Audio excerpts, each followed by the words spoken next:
Deep within a bleak and dismal era, hidden within the murky internet, lies the headquarters of the most sinister geeks of all time.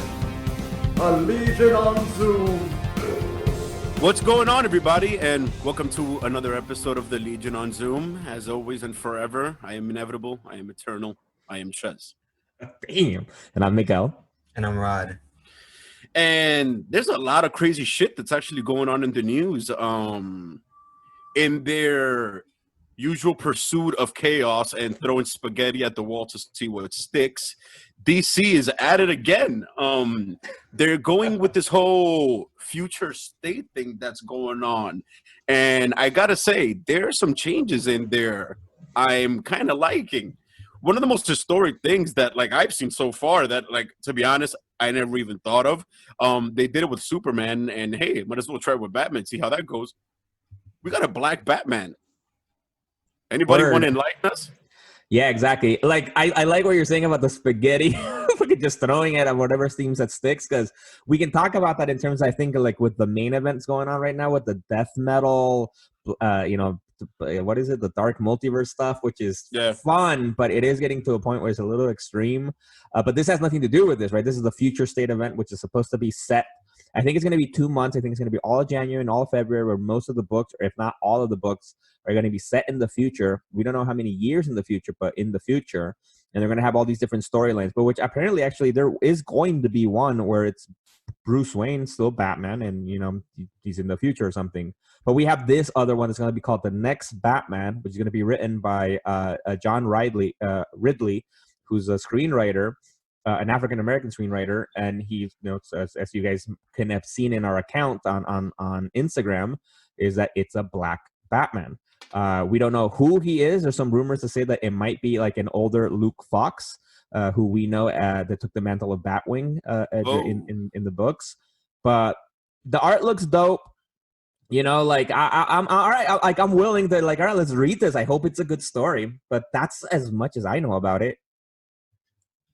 Yeah, and it's not the Signal dude, right? He's kind of young. I don't think it's the Signal. For the fans that don't know, that's another Robin-esque character that got his own persona. I think he debuted in Robin War or some shit. I read that a while back. Yeah. It wasn't Robin War because I remember seeing it. I'm for it. I'm curious about what events lead to this happening, because I'm not currently up on the most recent DC comics. I'm catching up with Batman, almost done with Tom King's run. And I started looking at the first issue of the Dark Multiverse, where it's like the Nightfall universe. And right off the bat, I'm like, this shit is already sick. I like this whole multiverse thing because, it's similar to what Tom Taylor has done with Deceased and Injustice, where he could just play with the characters in almost any way he wants, right? He can kill off anybody. I don't know. It's kind of cool, I think.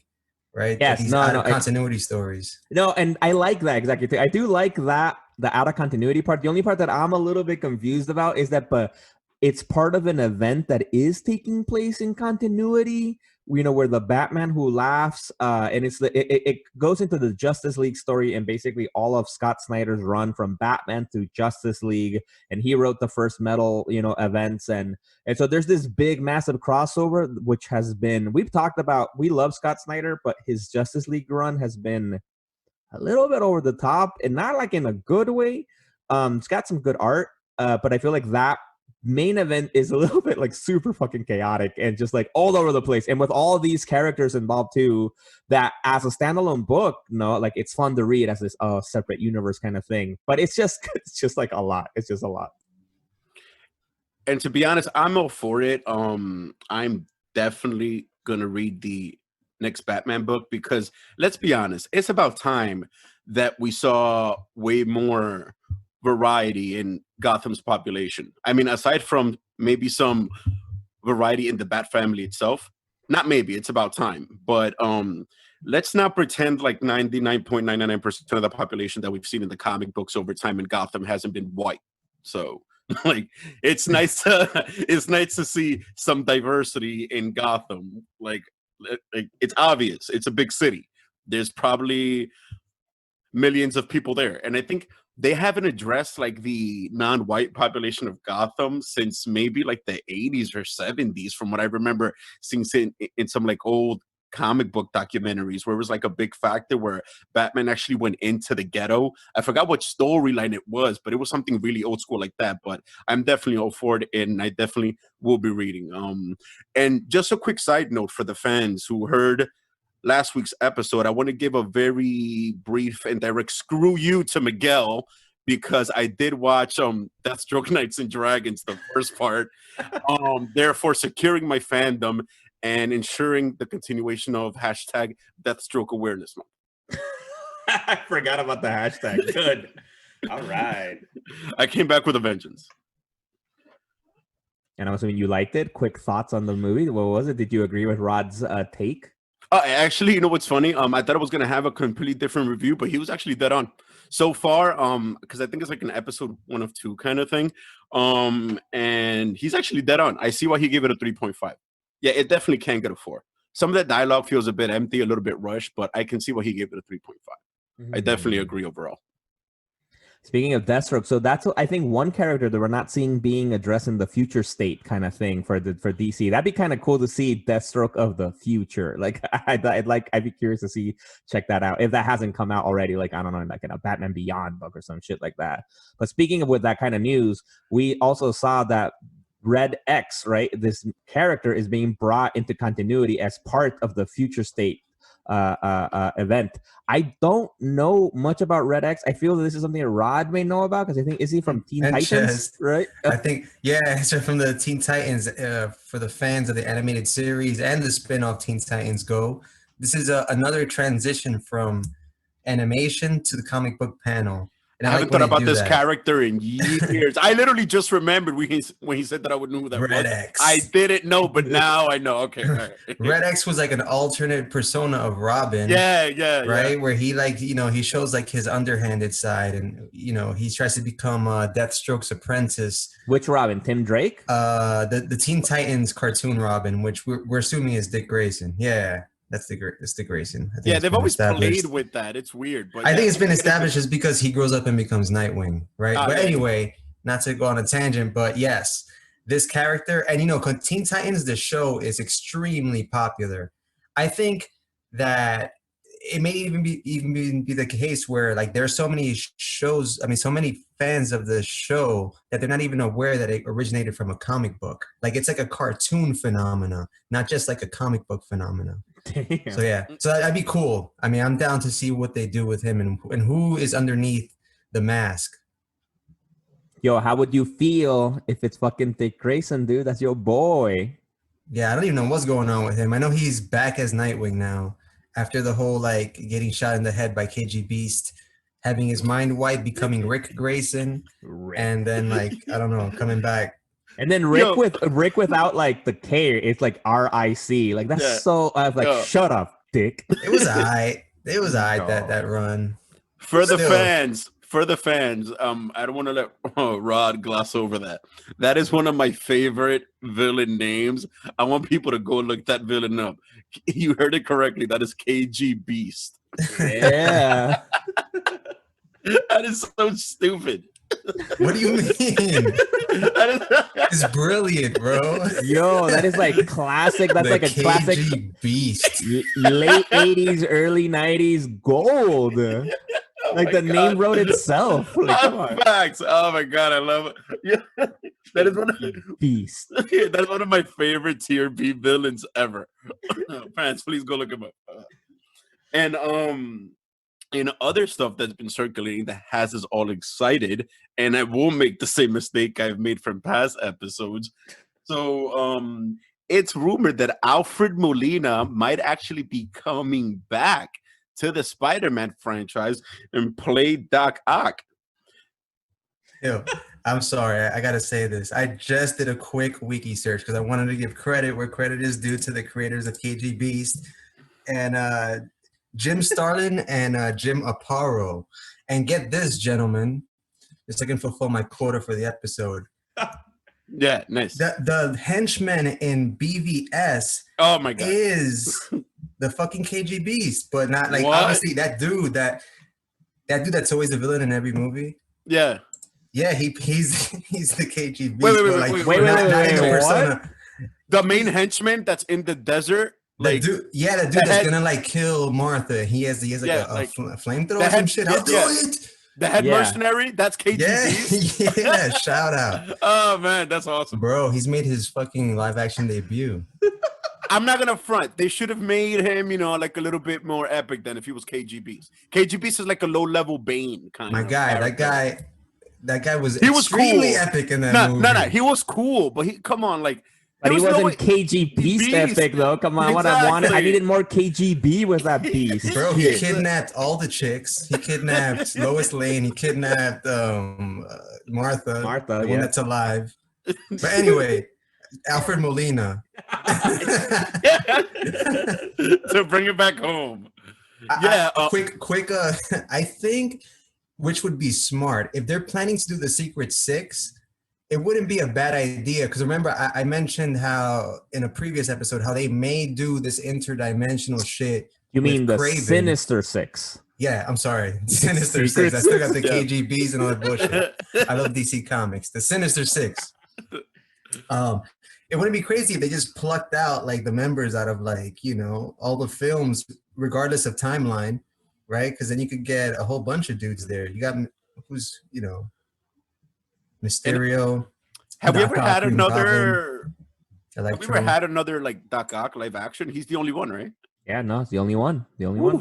Yeah, damn. So like it's crazy when like the first one it knocks it out of the park because if they're with it, you know how some people quit characters because they don't want to get pigeonholed. Like if they knock it out of the park the first time and stay with it, a la wow, I'm having a brain fart. Who plays Wolverine? Hugh Jackman. Yeah, a la Hugh Jackman. Like it kind of fucks it up for other people to get an opportunity ever if they just stay with the character. You know what I mean? Like, think about it. How many people have gotten a shot to be Batman, Spider-Man, and just taking careers into the stratosphere? But there's only been like one Wolverine. There's been like one Thor. You know what I mean? Like, when some people stick with it, is like it steals jobs. Damn. Yeah, and the only thing with that, like with Alfred Molina, like I would love for him to come back, and this idea Rod has for the Sinister Six might be cool, but I don't think like for example an actor like Alfred Molina, well I don't know what he's doing right now, but I'm assuming he'd be older. Like I don't know if he want to sign up for a full fucking franchise. I don't fucking know the guy, so I don't fucking know what his intentions would be. But I'd be down though, like you were saying, is like I would like to see some cool new actors that take on the roles of these characters. Like we've talked about this before, right? With Jamie Foxx supposedly returning as Electro. Like I have mixed feelings about this. Like, all right, I'm willing to give Jamie Foxx a chance again, but like we didn't love his portrayal. Obviously, with Alfred Molina, it's different because he was a badass Doc Ock. Dude, I was just going over the lineup in my head as you mentioned Jamie Foxx. Yo, that Sinister Six fucking acting lineup is stupid. Like you'd have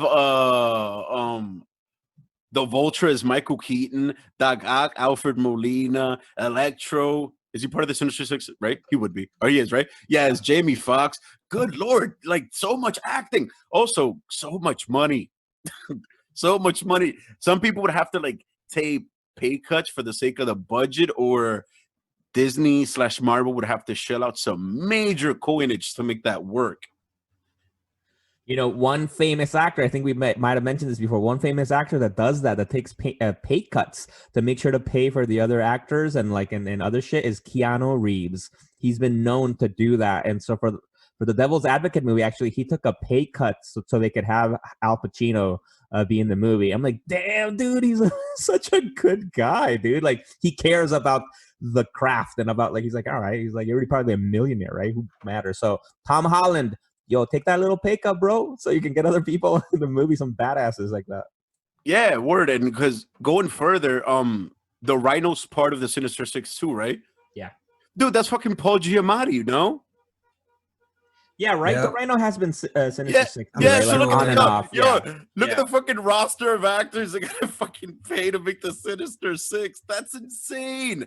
Legit, that's close to 100 million just right there. Yo, but guys, I love all of that. I'm all happy for all those things. I would love to see all these characters, these actors come back, but I would gladly change all of that, throw all that away for the opportunity for us Woo! to have Yes. Charlie Cox back as Daredevil. Hashtag save Daredevil. 100%. 100% What do agree. you think? All right, no, because Wow. I think Damn, all right. I would all give right, up Rod right now nah, to get for back Charlie Cox. Cancel Damn. Rod.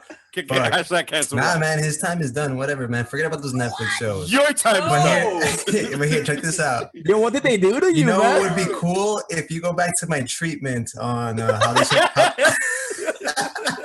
on how they should do the Tom Holland transition to the Venomverse, right?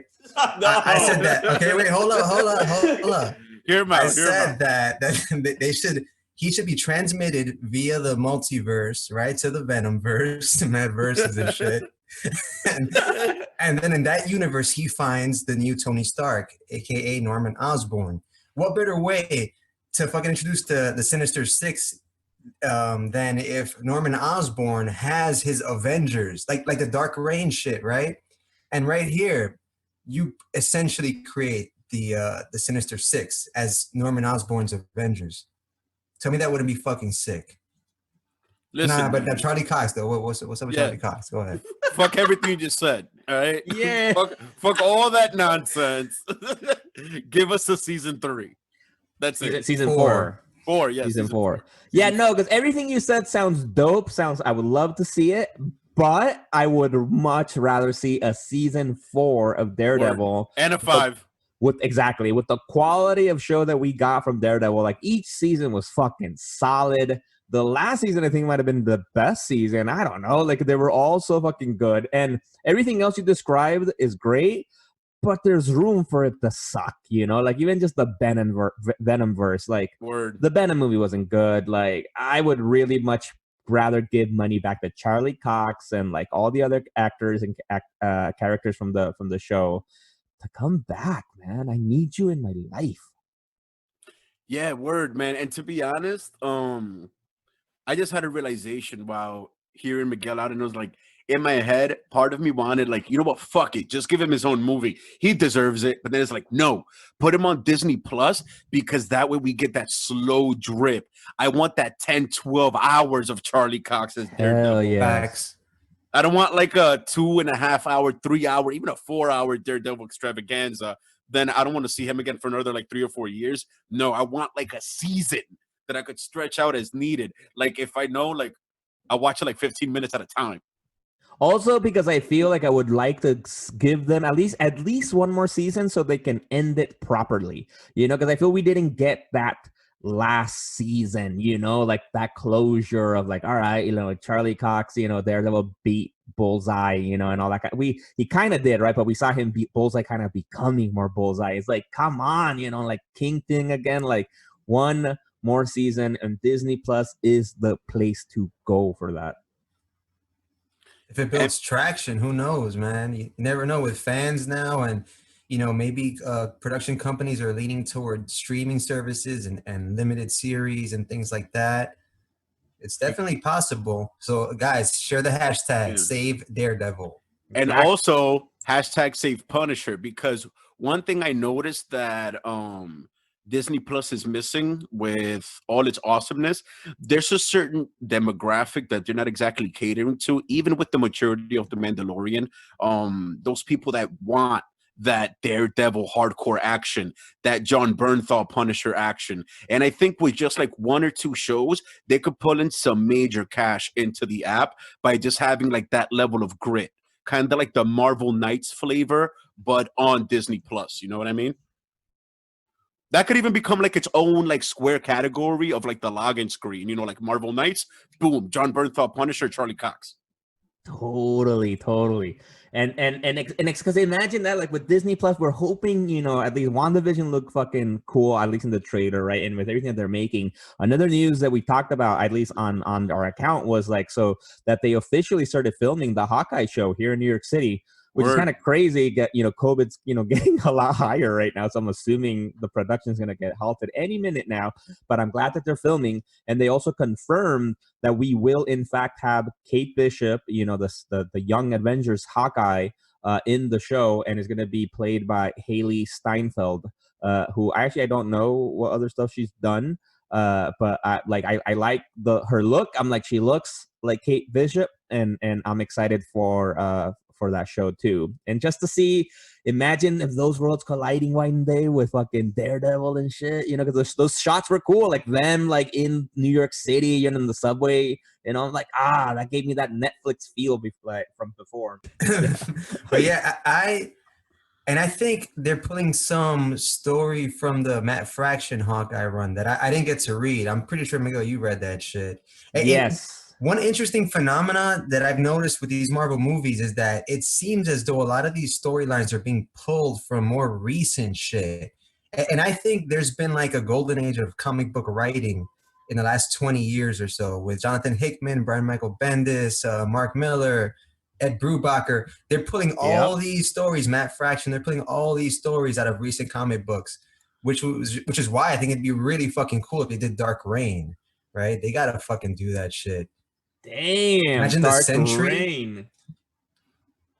I have thoughts on the Sentry. I'm not a big fan, but I'm like, all right, like, because he's like this Superman character in the Marvel universe that not a big fan.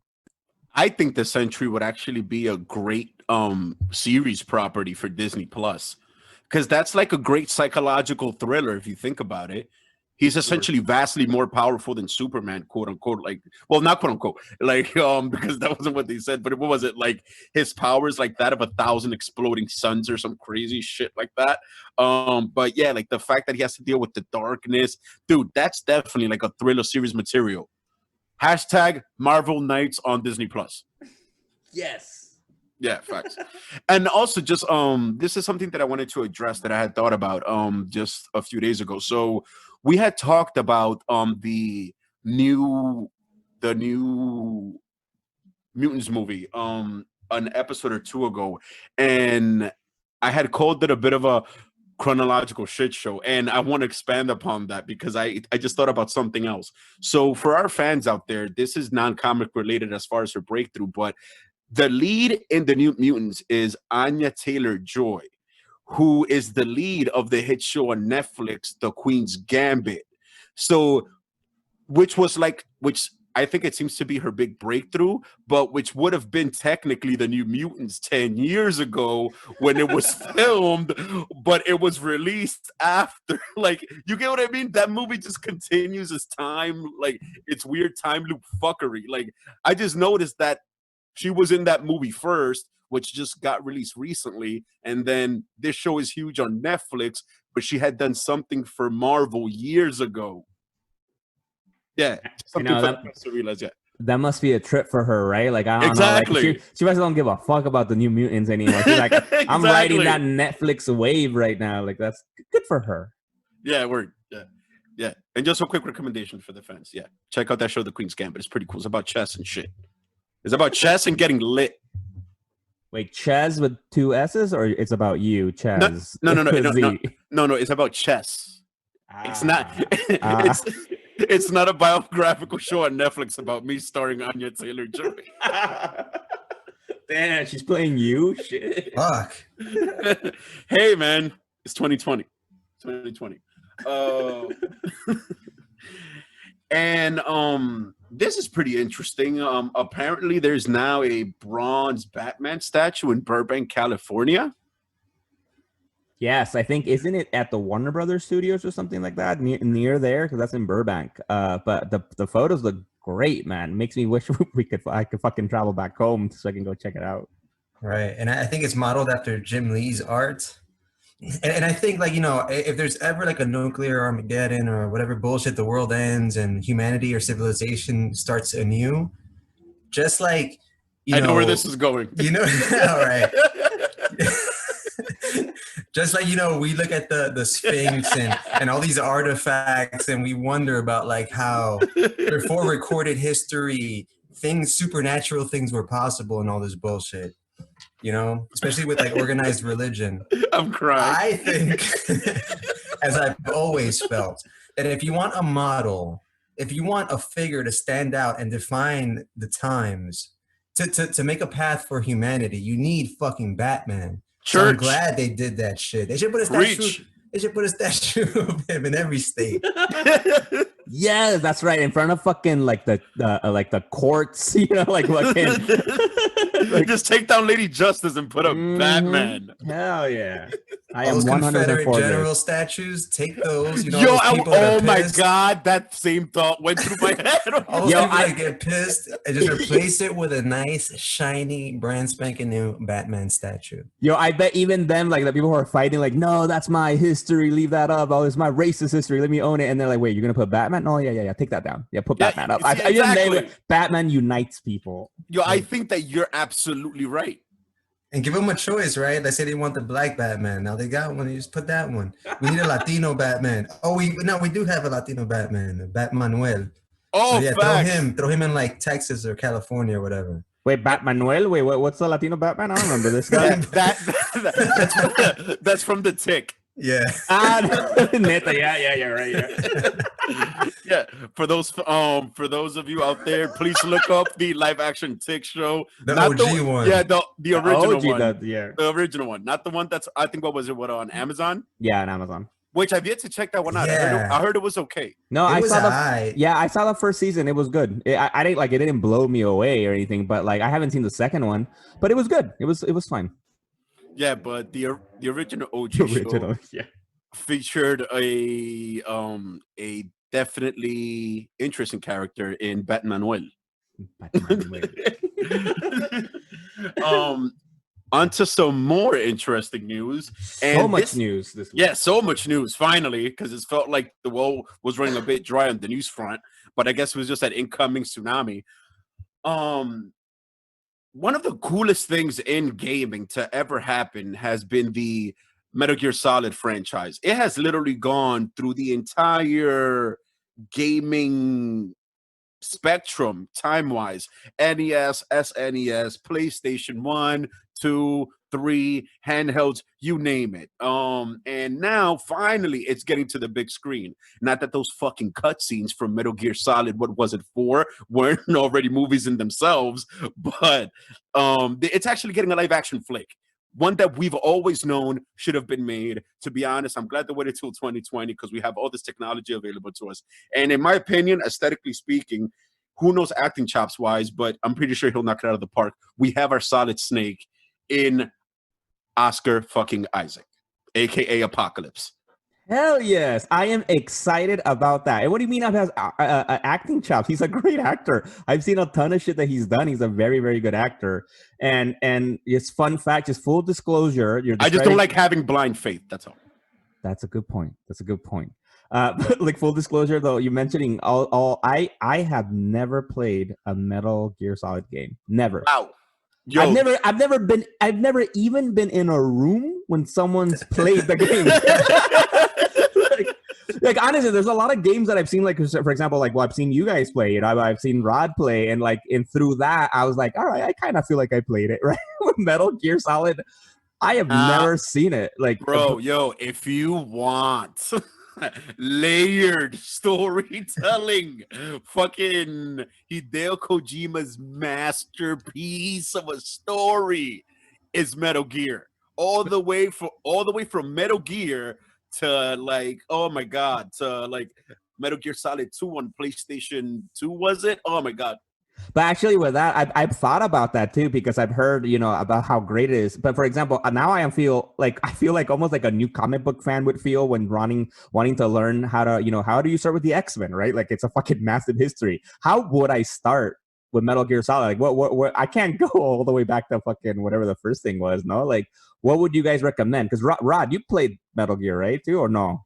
Yeah, I've played most of them. And I don't know, for the over 35-year-old audience, I remember back in early 1990s Marvel comic books, and the ad, like on the last page or in the back cover, was like all these like armaments, like a rocket launcher, handgun, grenades, and it was an ad for the original Metal Gear on Nintendo. And then I eventually got to play that shit, but I was probably like fucking, I don't know, eating my boogers, like 5 years old or some shit. But then on the PlayStation in 1997, they released Metal Gear Solid and like really just revamped the franchise and made it this huge phenomenon.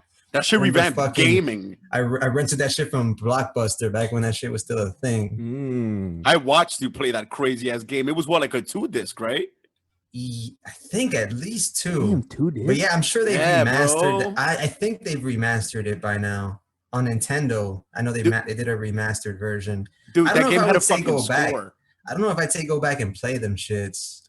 Nah, Might as well fuck just that. like, yeah, it's deep, man. And there's like, I didn't even continue with it. Just play like the new one or something. Whatever was the latest one, probably that could be good enough. No. Yeah, I mean, either way, I'm stoked about this shit. I thought it was, it should have been a movie years ago, right? Like this shit has been like floating around in pre-production as well. I always thought Hugh Jackman would have made a nice, Solid Snake. Yeah, word. Or Yo, maybe. Uh-huh. No, I mean, I was gonna say, if anything, if fans want to get like a live action idea of what Solid Snake kind of is, take a look back at one of the most epic men alive, Kurt Russell as Snake Plissken in the Escape New York and Escape LA Escape series. But other than that, you could also go on YouTube and just look up like what is the Metal Gear Solid storyline if you want to get your brains blown out by just lore, and it's just government intrigue and geopolitical conspiracies and and fortunes hidden across the globe. It's just a hodgepodge of like, it's that meme with like, go ahead, Rod. No. Go ahead, finish. I just had a thought. Damn, you shut him up, bro. Mid sentence. Oh no, because I was just gonna tell that fan. We have hand gestures when it's the next person's wants to say something. Yeah, word, yeah. It helps with organizational editing. But nah, I was gonna tell the fans that it's such a crazy story that it's like that meme with Lisa Simpson when she's holding the mug of coffee and Hideo Kojima just pouring that good old weird shit into our brains and we're just soaking it in with a happy smile. Nice. Yeah, I was gonna mention how in the original Metal Gear Solid, he was inspired by Snake Plissken of like Ches mentioned, Escape from New York, and the video game he was voiced by David Hayter, who kind of did a Kurt Russell voice. And David Hayter is also the guy who wrote the screenplays for X-Men 1 and 2. I'm not sure about 3. Yeah. But this guy, but shout out to David Hayter. Shout out to David Hayter out here just pumping out content like 20 years ago for us. Hell yeah. Hell yeah. And also I want to just shout out to Oscar Isaac because I think he's establishing his role well in geek fandom. So well because he's going to be Moon Knight, right? He was Apocalypse. He was Poe Dameron from the latest Star Wars trilogy movies, right? He's also going to be a main actor in the Dune film, which is hella sci-fi glory. And am I missing anything? I think but he's like fucking in everything. Like good. Yeah. Good And he job. did a Zack Snyder movie. He did Sucker Punch, which is the only film of Zack Snyder's that I can't get behind. I tried to enjoy it. But I think it tried to recreate the visual onslaught of 300, but the acting just fell flat. And so you need like a Gerard Butler to really fucking bring it home. Now you know how I feel when I watch all of his films. Damn, that was brutal for no reason. And I just want to address one of our fans real quick.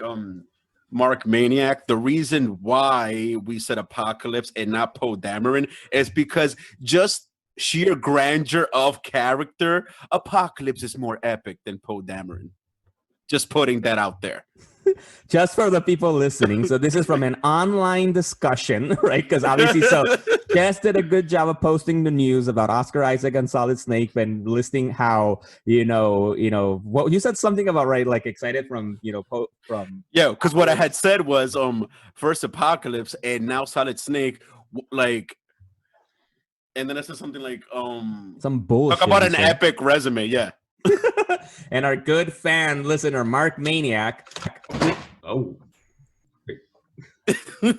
This my cat just fucked with my mic right now, actually. So anyway, our good friend Mark Maniac gave us shit about like, damn, not even listing Poe Dameron like on the list, and I do agree. Apocalypse is bigger than Poe Dameron for sure, but I'm like in terms of the grandeur. Yeah, but in terms of the acting, the character's live screen, Poe Dameron was more. Oh yeah, of course. And also, I completely forgot that he played Poe Dameron, so there's that. So, my bad. And also, yeah, I'm coming directly at you. All right, Mark Maniac. Yeah. And Miguel, see if you can just slightly readjust your microphone. I think when yeah. That's the issue living with cats. Yeah, and we're back on the ball because even felines show us that they don't give a fuck about the Legion. they do not. And also for our fans out there, just to learn a bit about us, Miguel likes cats. Love cats. We got two cats here. Love them. I agree. Fuck cats. Our boys Rod and Chess, especially Rod, are allergic to cats. Oh yeah, I got asthma, allergies, all this shit. Hashtag Eczema. fuck cats. Like he just saw the cat on the screen and he almost sneezed. Like that's how bad it is. I gotta take a fucking Benadryl just to watch Thundercats. All right. Thundercats, yo, what's up with that? That has to be. Yo, I think that there's like a recipe, right, for like a remake. Obviously, they're catering to like a between 20 and 35 audience, right? And they're working off nostalgia. So if you go back 20, 30 years and you start gathering all these fucking properties like Thundercats, G.I. Joe, Toxic Avenger, that recently got announced. Like all these old things, and people are just like, I'm down. Because apparently, like today's audience wants nostalgia. They want brands that they know. There's very few big budget movies and big budget shows coming out now that aren't based off of an already established brand. That's the wave. And speaking of the Toxic Avenger, right? Like also with the news, they announced that the great Peter Dinklage is going to be portraying the main character, that we know him as the glorious, awesome Tyrion Lannister from Game of Thrones. So that's going to be interesting to check it out. Yeah, he also has a bit of a resume, right, for the geeks. He's done Marvel, he's done X-Men. Was he Bolivar Trask, right? Or one of the Trasks, right? Yeah, Bolivar Trask. Yes, he's great. Although I do want to say that in terms of I love the idea exactly that they're reaching out to people, who are our age, basically, right? Or like a little bit older than us, that witness all these things. But speaking of that, actually, just this quick tangent. I saw, you guys saw the Animaniacs got basically not rebooted, but kind of brought back to life. And there's a new Animaniacs show on Hulu. Which is like for us, like we grew up watching that shit I did. I loved that show as a kid.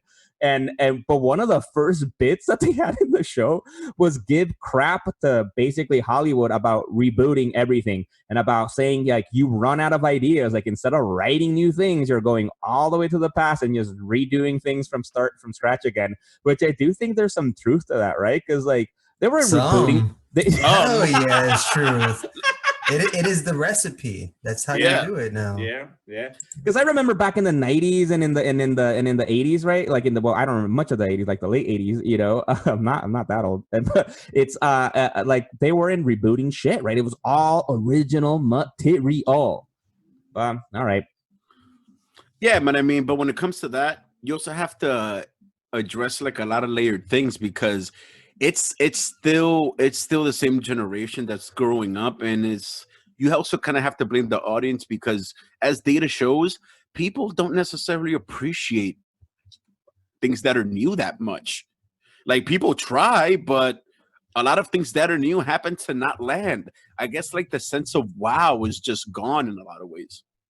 Yeah, and it seems like you can do something new if you're Christopher Nolan or Steven Spielberg or one of those people that are just legends. They don't need to have old properties to make a great film.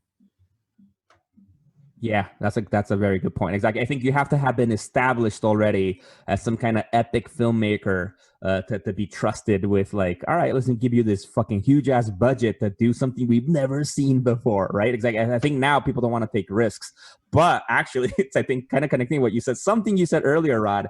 One thing I ask comic book fans that we're happy about is like, I'm okay with them taking advantage of the years worth of material from comic books, right? That's the one stuff we really haven't seen. So instead of like completely rebooting, for example, the Dark Phoenix, there was no need to do that other than they did it wrong both times. So yes, I'd like to see them do a good version, but there's so many other X-Men stories, so many other stories that we would love to see in film, So what are some of those stories you guys would like to see be brought on film? Like Rod, you mentioned Dark Reign a few minutes before. Oh yeah. Tell us a little bit about that. What's Dark Reign about? Yeah, so Dark Reign. So, I used to really keep up with Marvel, but matter of fact, I used to read like fucking like 5 comic books a day type shit, like, before grad school and being an adulting and all this shit. Great But IV drip of content. Yo, I was deep into Marvel, especially when Brian Michael Bendis was the architect. Recently he got, this big deal from DC and he took his talents over there. So Brian Michael Bendis did many, he started with Disassembled, House of M, whatever. And one of the Secret Invasion, which is his big Skrull storyline. Huge. That ends with Norman Osborn being the man, right? And with him and his team, not the Thunderbolts, right? Exactly. Yes. Exactly. Because the Thunderbolts are kind of like a Marvel kind of Suicide Squad or vice versa, whatever. So yeah. So then he becomes, Tony Stark for some reason is a fugitive at this point in the comic books. And then Norman Osborn takes like this high seat in, national security or fucking world security, right? Because he helped stop a Skrull invasion. I think he becomes a fugitive because of that. Because Tony Stark was the head of S.H.I.E.L.D. at the time, and then they ended up blaming him for the Skrull invasion. And so then Norman Osborn disbanded S.H.I.E.L.D. and developed Hammer in its place, and then placed Stark as a fugitive. Also because he wanted Stark's all of his information that he has on superheroes, to use Hammer, and so he went on the lam. Right, because this is after Civil War, and I think at the end of Civil War, Tony Stark becomes the head of S.H.I.E.L.D. Yeah. Right? Yeah, right. All right, so, long story short, Dark Reign is when Norman Osborn is the head honcho. And, Brian Michael Bendis did a great job. He establishes his own team. He has a Wolverine, who's Daken, however his name is pronounced. Right. He has a symbiote. He has Matt Gargan wearing the symbiote. He has the Sentry. It's a cool ass Dark Avengers team. That was a good book as well. Yo! They have Bullseye as fucking Hawkeye. That's so cool in that team. Yes, Bullseye's in it. Right. So yeah, I think that would make a fucking awesome movie. And it depends, right? Because now Sony and Marvel are always playing this like weird tug of war with Spider-Man shit. I don't know what's gonna happen, but it would be cool if they can adapt that storyline to the big screen. Totally. Because I think with that, instead of it being just a movie, I think this could be a whole phase or set of phases, no? Because Dark Reign was a years long storyline, right? That ran across all these books, right? Which honestly, not to talk too much shit about DC, but it's kind of what they tried to do with Year of the Villain right now with Snyder's stuff in the Avengers and Justice League,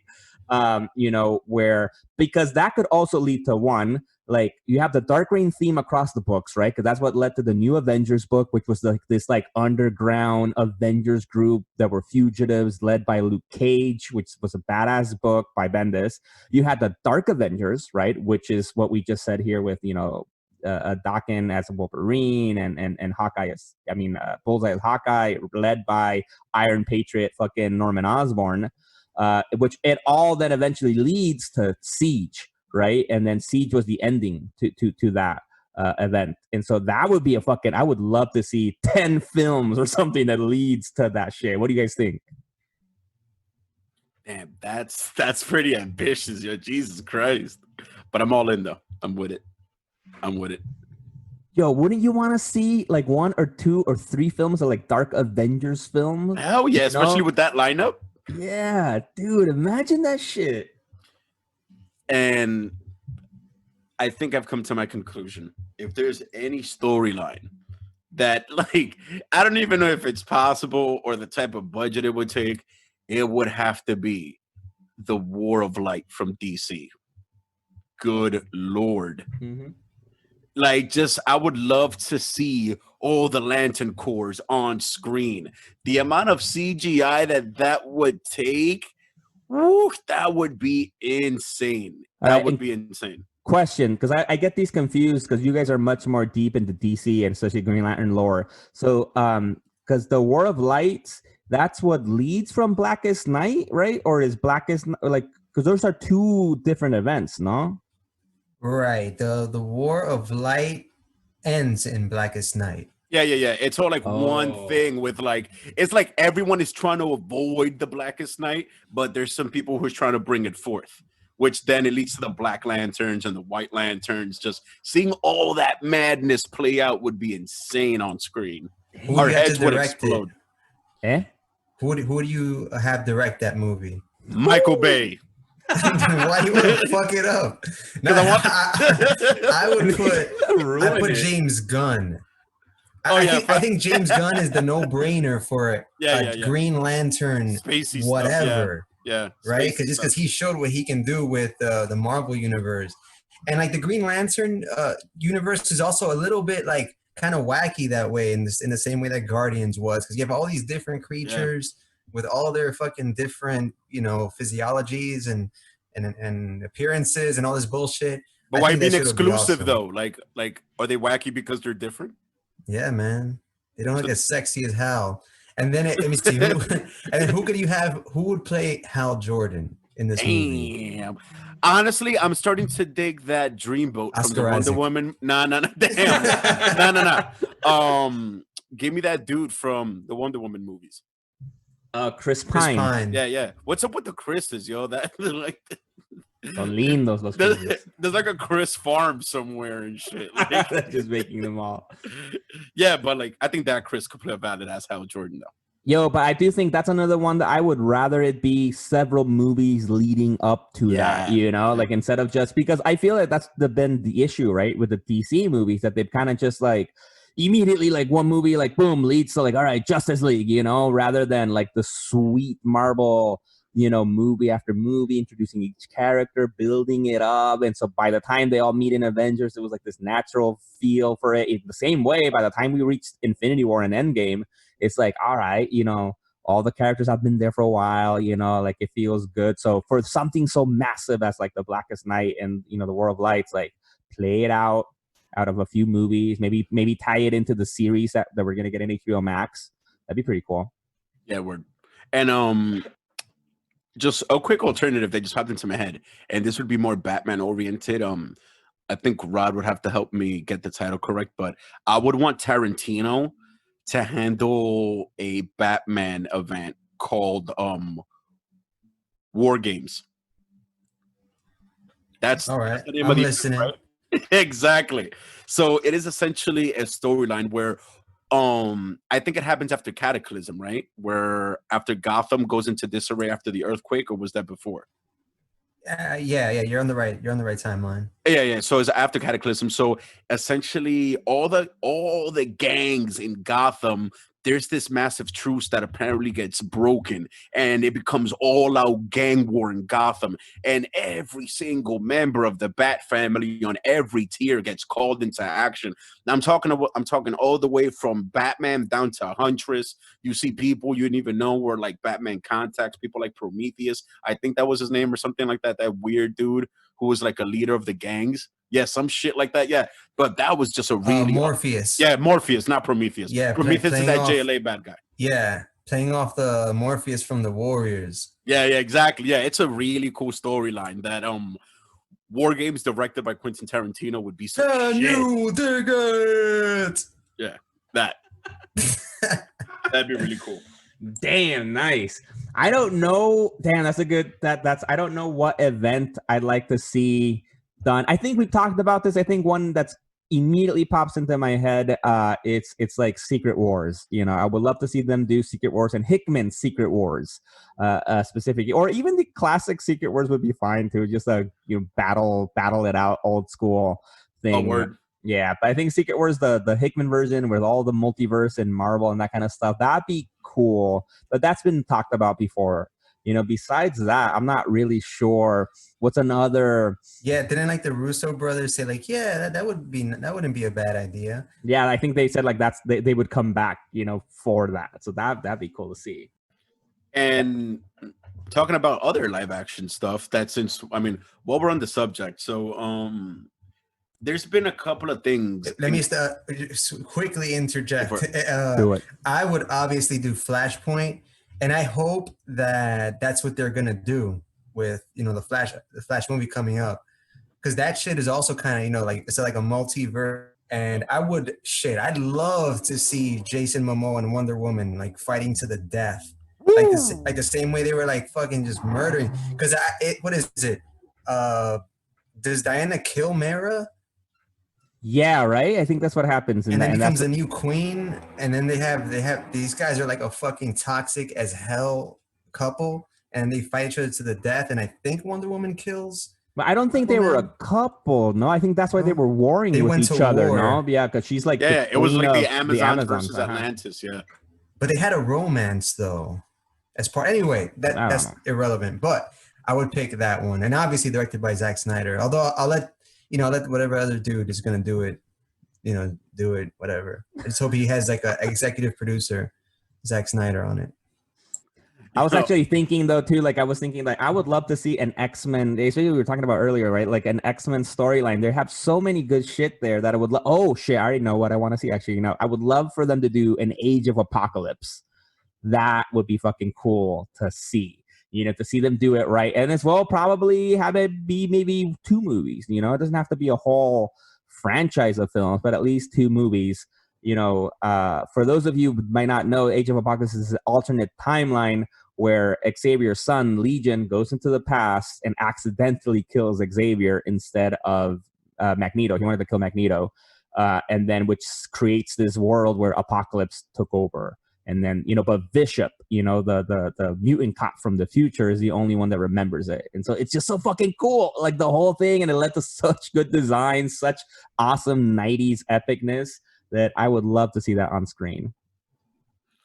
Like it's almost kind of like we want to agree with Rod's take on like fuck continuity, just so because all this shit would require massive buildups in a way. It's kind of like just make the movie with the big bad guy. Get it out of the way real quick. Like no buildup. We know what's happening. We know what God is here. Just give us the movie. Yeah, like I'm a fan of continuity for sure, but especially in the comic books though. But I worry about films and continuity because I don't want continuity to be the reason why certain movies are limited and those kinds of things. I do want the movies to be able to stand on their own and be good movies. And for me, if there's continuity, that's an added bonus. Facts. And all this talk of live action has kind of brought to mind the deaths that have had to happen because of all the buildups and all the franchises. Like we've seen Batman's parents die how many times by how many directors. We've seen Uncle Ben die a bunch of times by how many directors. And over time, this got me wondering in comics, like in general, what have been like the most impactful deaths? You guys would think. Like outside of these, outside of live action, just in general, yeah. No, but even outside of the comic books, two, those traditional ones. Yeah. Oh, damn! Most impactful deaths. Because if you think about it, Batman's parents are like the most tragic figures in all of fiction. They're destined to die in every single iteration across the multiverse, no matter what happens, except in that one instance where like Flashpoint. Well, the most impactful comic book death is obviously Superman. Damn. Because, this shit started a whole craze of comic book collecting. Like there's a couple of books that have sold millions of copies, like X-Men #1. And also The Death of Superman. I remember, that shit got like media coverage. It was a big, and not only that, it redefined death in comics, right? Because they killed him with the intention of bringing him back. Apparently, they already had planned to bring him back somehow, and just I don't know, it elicited an emotional response from fans because they're like, "Oh my God, Superman is dead," right? This is before all the resurrections. Exactly. So that one obviously would be the top. That's the most impactful death. Yeah, you're right. Because I do think I've heard about that. Apparently, like after that death, it's kind of like what kind of almost ruined death in a way in comic books. Because then after that, like what you said, then most people then would die and come back and die and come back. And that's I think why like because when Superman died, I remember it was in the news. First of all, it was the first time he ever died, and it was such a big event, right? It was a big ass bunch of comic books, Doomsday just fucking everybody up. And then just glorious art at the end with with Lois Lane holding Clark's body, and it was intense. And he stayed dead for like a while, right? Too, while they were building it up for him to return. But that was definitely fucking for the industry, for like the medium, all of that. Like it was a big, big death. I agree. Yeah, and it's been animated twice. And we've seen a version of it in live action. I disagree. I think the most impactful comic book death would be when Hal Jordan dies as Parallax by sacrificing himself to reignite the sun. Woo! That has to be one of the most grandiose deaths in all of comic book history. And it's simply based on the fact that because it comes after such a fleshing out of such iconic character. Like how Jordan goes from being like the top Green Lantern to being one of the most epic bad guys in comic book history in like the modern age, which people at times tend to forget about. He almost wiped out, well, he did wipe out the entire Lantern Corps, which led to Kyle Rayner being known as the Torchbearer because he was like the only Lantern alive. At one point, he was wielding like, I want to say maybe 15, like over 10 Green Lantern rings at the same time and literally became one of the most powerful people in the universe. And then he chooses at the end to seek redemption, and he sacrificed all his power and he reignited the sun for humanity. Which also, if it wasn't for that, we wouldn't have been able to get Green Lantern Rebirth by Jeff Johns. So yeah, and it also ties into the death of Superman because Hal Jordan's madness begins with the obliteration of Coast City by Cyborg Superman, right? Yeah. And then that planted the seed for one of the greatest comic book runs of all time. Exactly. That's when fucking Parallax took over, started to seep into Hal Jordan's psyche and twist him to fully become Parallax embodied. Exactly. Damn. All right. That's a good way to connect those two things.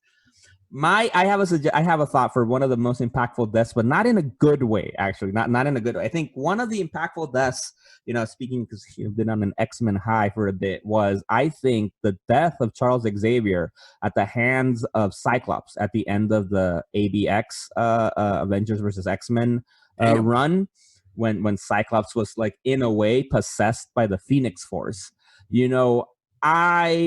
That for me, I think that was an impactful death because I didn't like what it led to, because after that, that's what led to basically the fall, quote unquote, of Cyclops. And then everybody fucking hated Cyclops because how dare he have killed Charles Xavier and all that. And then just the world and the mutants turned their back on him because of what he did. I'm like, yo, motherfuckers, come on. Like, Jean Grey destroyed planets, with live people when she was the Phoenix. Cut our boy some slack. So he killed somebody. He was possessed by the Phoenix. Like, how many other people, like Scarlet Witch, killed so many mutants when she depowered them in House of M? Like, why is people so fucking? And I just hated that, what it meant for the X-Men books afterwards and what it led to, like Cyclops. I'm glad that's all in the past now because everybody's alive and nobody can die anymore on Krakoa. But that was, I think, a very impactful death for the comic books because he stayed dead for a while, actually, up until the 2 years ago or something. I think an Astonishing X-Men he came back with, written by Charles Soule. Shit, I didn't even know that he was dead for that long in the comics. Yeah, yep. That's crazy. All right. Yes. So, but speaking of X-Men, I do think we should take advantage right now to finally discuss a little bit, a quick review of the end of the X of Swords event, the 10 of Swords event, the first big event from Hickman after the Dawn of X. All this craziness that we've talked about before, especially in our episode LoZ Apocalypse. If you haven't heard it, check it out now. because that's when we go into everything that's happened so far. But question, so I'm assuming I have to do this without any spoilers, right? Because you guys aren't reading that, right? Well, I mean, I read the first issue, and I actually have a superpower where I am immune to spoilers.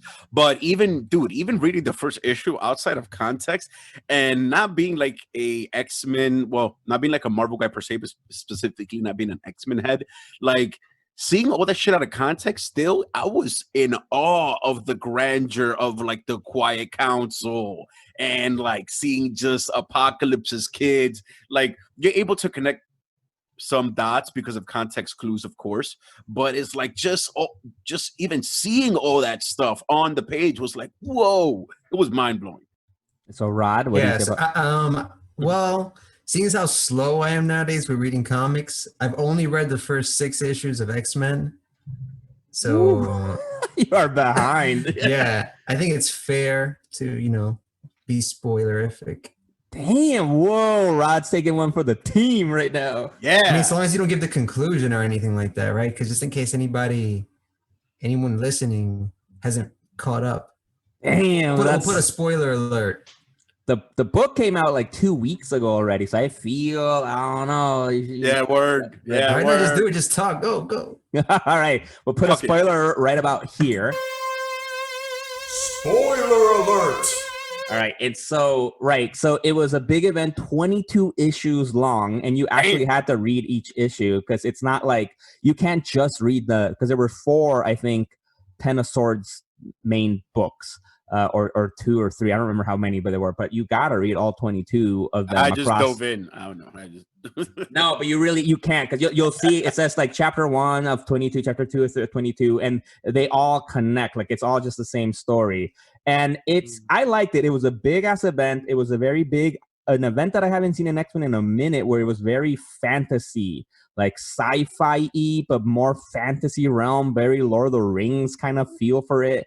Where, it basically, the island of Krakoa used to be two islands in one, and the other half of it, which was called Araco, was shunned to this other dimension, where that's where Apocalypse children lived, and eventually try to come back and rejoin with Krakoa, but they were all like evil and shit and wanted to take over basically Earth and Krakoa.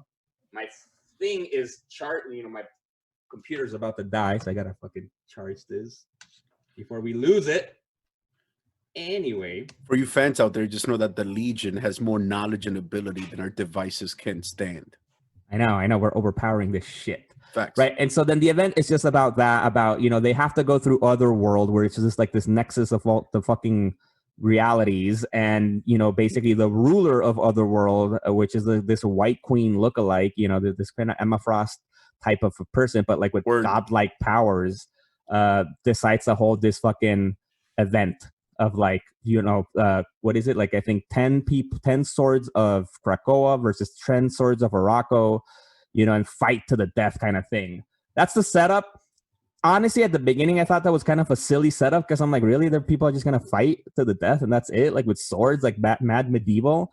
And it ended up not being that, actually. It ended up being very, very, I was not expecting what the duels were going to be. All the duels were different.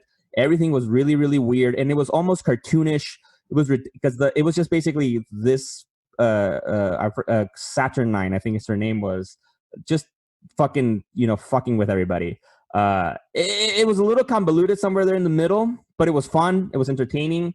And one of the biggest issues there was the threat that if somebody dies and one of the mutants dies in Otherworld, they don't come back resurrected in like the same way, apparently, because it's like the nexus of the multiverse or something like that they may get another version of the person if they resurrect them. And so that's like the biggest concern.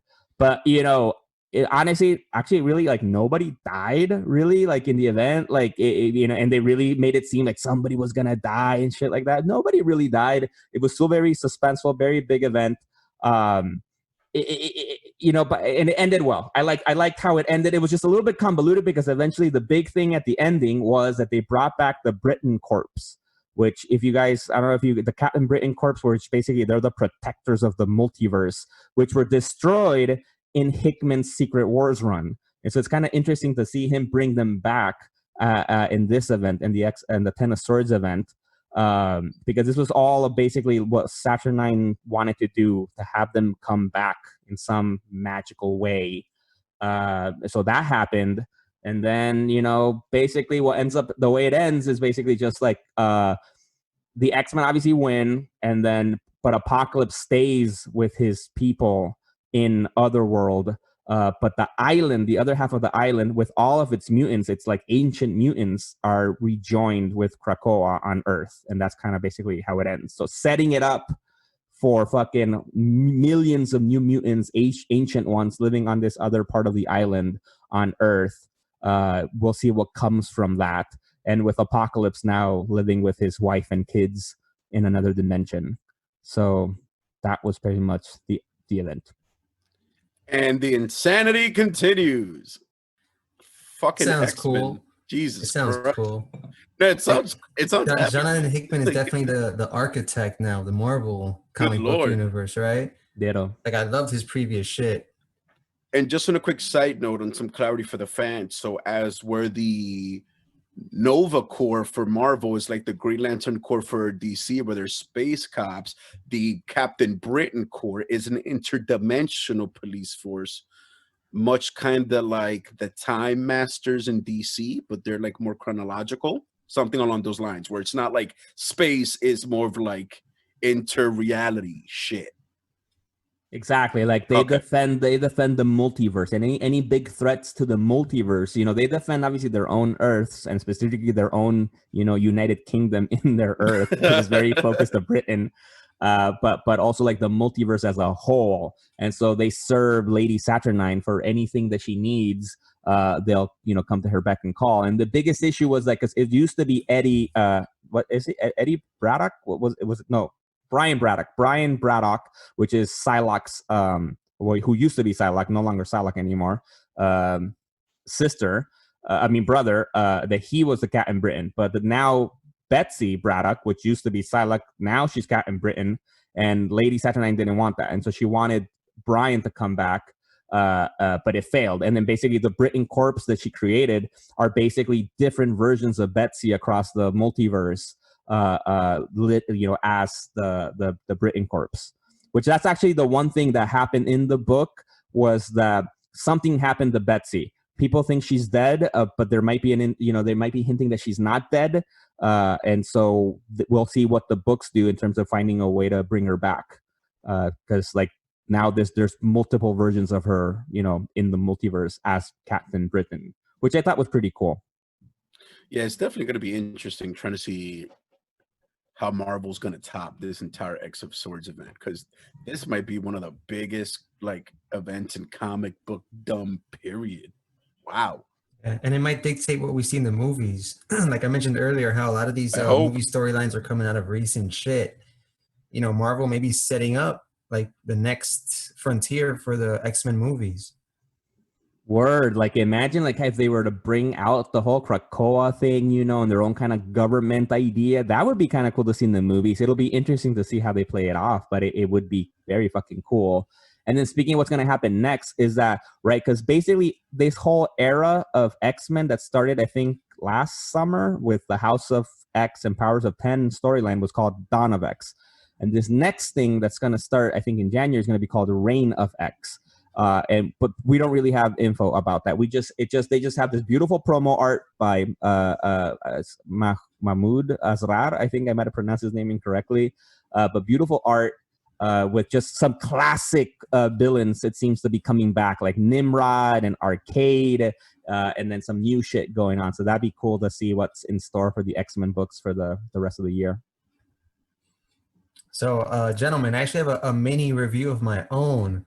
I'll be brief because I know we're running a little long. And this is our penultimate episode before the finale next week. Yes. So for the fans listening, so we want to clean house a little bit. So last night I had a little bit of free time, so I popped in my Death in the Family Blu-ray, And instead of watching, the movie that we discussed about how you get to choose the fate of Jason Todd and whatnot, I watched the DC Showcase shorts.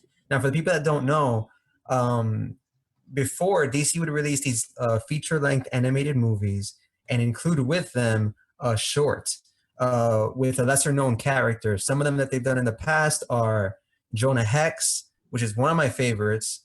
And these are on the DC Universe app for the fans that are interested. They've done Green Arrow, which was wonderful. They've done The Spectre. So I noticed that on this DVD, they included four DC shorts. It was Sergeant Rock, Death, Phantom Stranger, and Adam Strange. Ooh. I was like, okay, yeah. I'm like, what are they going to do with these? Like, so far, all of them have been really good. Comparable, if not better, to the actual features themselves. Probably because they have to work in a 20-minute time span. It's like 20 to 50, I don't know. But they do a really good job at fitting a whole story in that 20-minute time. So I won't review each one. They were all good. I'll just say a little bit about each. Sergeant Rock, I've never read a comic book about. I've rarely even seen him on the panel. But, that was interesting. He's like a army, he's like a G.I. Joe DC character type shit. So that's kind of cool, that storyline that they did with that. There's the Phantom Stranger, which right off the bat I thought was cool because it's animated in the Bruce Timm style. Oh, So, for the geeks of that DC animated universe, the cartoons and shit, this kind of plays into that. Similar to what Batman and Harley Quinn did 2 years ago. That movie. Then there's the Adam Strange one, which I was curious about because another guy I don't know much about, right? This is another fucking C-list DC character. That one was fucking cool, but the one that just took the cake was the Death short. Now, Death is a character from Neil Gaiman's Sandman. It's Morpheus's sister, Death, or whatever. She's obviously Death is genderless, but she takes on this form, or you see Death the way you would imagine Death to be when Death comes for you, right? And she's like the epitome of goth, yeah. Oh man, and then they did a really good job at bringing that out with the design in this animated short. But this shit almost kind of broke the fourth wall. I was really curious about how they're gonna treat, because this is hallowed ground, like Neil Gaiman's Sandman universe. Word. I'm okay. How are they gonna pull this off? What are they gonna do? Are they gonna include any of the other characters? There's Destiny, Death, Delirium. Anyway, it's a whole family. They're fucking siblings. They control whatever time and space. I don't know, or they're just avatars of these the forces of reality. Yeah, the forces of that what have you. So yeah, this one was really powerful. It's like an emotional, obviously there's no action. There's not your typical superhero storyline, but it was just beautiful. I highly recommend everyone try to track this down. I don't know, because before they just released these along with feature lengths, but I don't know where these four debuted originally, or if they were just waiting to release it with this feature film, seeing as how the Death in the Family movie is kind of like a rehashing of one we already got. But yes, fans, if you're going to see one of those, I recommend watching them all. There's also a Superman Shazam one, which is a bit longer than the rest. It's about 30 minutes or so. Watch that one too. But yes, Death. Fucking spectacular. And I hope that the people at Netflix that are making the live action show take some notes. Because goddamn, that was some good shit. Yes, I'm going to definitely go watch this. Yes. They're making a live action Sandman for Netflix? Yeah, dude. Oh, that's awesome. That's going to be insane. That is going to be so insane. That's crazy. Yeah. Oh my God. That's just, imagine the possibilities of a Netflix budget with a live action Sandman show. Wow. Do we know who's going to be Sandman? No. And I'm kind of upset that it's going to Netflix and not HBO Max. Why? Like, I don't have Netflix. As soon as they took down the Marvel shows, I'm like, fuck Netflix. I think I've said this before. Yeah. Yo, that's why you don't want Charlie Cox to come back. You're like, you let go of Netflix completely, and you close your heart to them. We found the and true besides, motivations. Daredevil kind of got a trilogy in a way, right? In the miniseries universe, he got his three parts. I think I don't know, man. I worry about them fucking it up. It ended really good, Daredevil.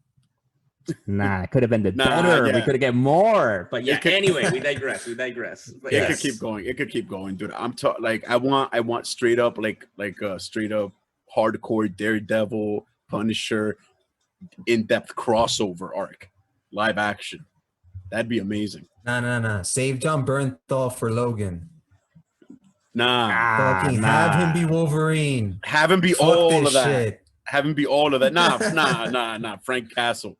Yeah, he's Frank Castle. I eventually want to see John Bernthal in the War Machine suit.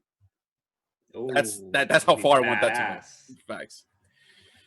All right, folks. And on that note, on the heels of those two awesome reviews by two extremely eloquent gentlemen who I am lucky enough to consider my friends and brothers here on the Legion.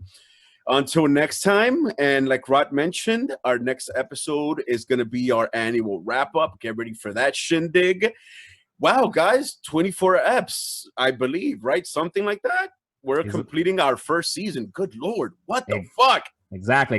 Next week, next week when you're listening to this, exactly, it'll be episode technically 22, but technically it'll be the 24th, right? Because we have two specials, right? We recorded the Comic-Con at Home special and the DC Fandom special, so it'll be a nice 24 episodes for season 1.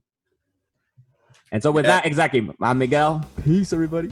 And I, as always and forever, will be Ches.